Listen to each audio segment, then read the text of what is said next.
JDBC impose aux développeurs d'effectuer en permanence des conversions entre objets Java et requêtes SQL, et inversement entre requêtes SQL et objets Java.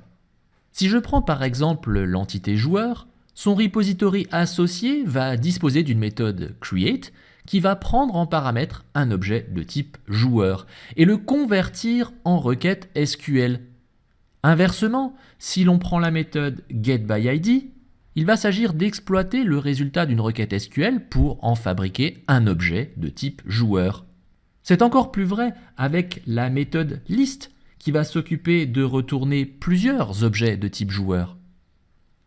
JDBC est en fait une API d'assez bas niveau qui va nécessiter l'écriture d'une grande quantité de code finalement assez similaire pour réaliser les opérations du CRUD de nos différentes entités métiers.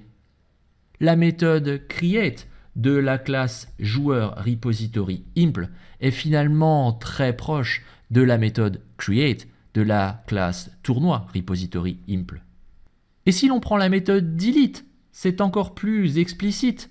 Seul le nom de la table a changé dans le code. Mais ce n'est pas le seul problème. JDBC impose notamment de connaître le moteur de base de données cible, car malheureusement le formalisme SQL n'est standard que jusqu'à un certain point. Chaque type de base de données impose de petites variantes ou simplement offre des fonctionnalités complémentaires telles que des fonctions ou des procédures qui leur sont spécifiques. Un exemple tout bête, imaginons que je veuille afficher la liste des noms de joueurs de la table joueur ordonnée alphabétiquement. J'écrirai quelque chose comme ça, select nom from joueur, order by nom. Et j'obtiendrai cette liste-là. Maintenant, comment faire pour afficher seulement les X premiers éléments? Chose que l'on fait très régulièrement dans les applications. Les listes sont présentées paginées de 10 en 10 ou de 20 en 20 et l'utilisateur navigue entre ces pages.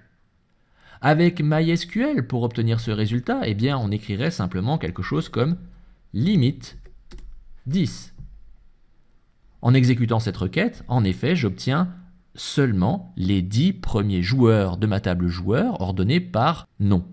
Ce limit 10 n'est pas un standard SQL. Et d'ailleurs, si l'on prend un autre exemple, comme Microsoft SQL Server, il faudra plutôt écrire select top 10.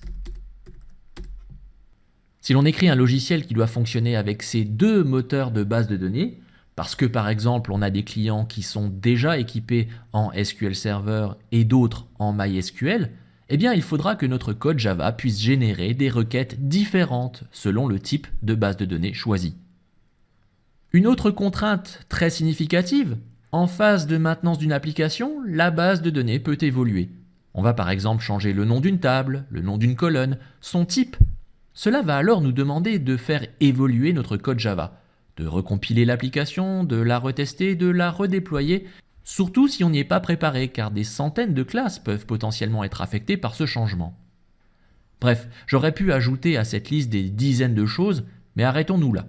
Vous l'aurez compris, pour améliorer la productivité des développeurs ou la portabilité des applications, on va avoir besoin d'automatiser l'écriture de nos requêtes SQL, et dans l'idéal, en tenant compte de notre modèle métier, à savoir de la structure des classes qui représentent nos entités métiers, comme dans nos travaux pratiques, la classe joueur.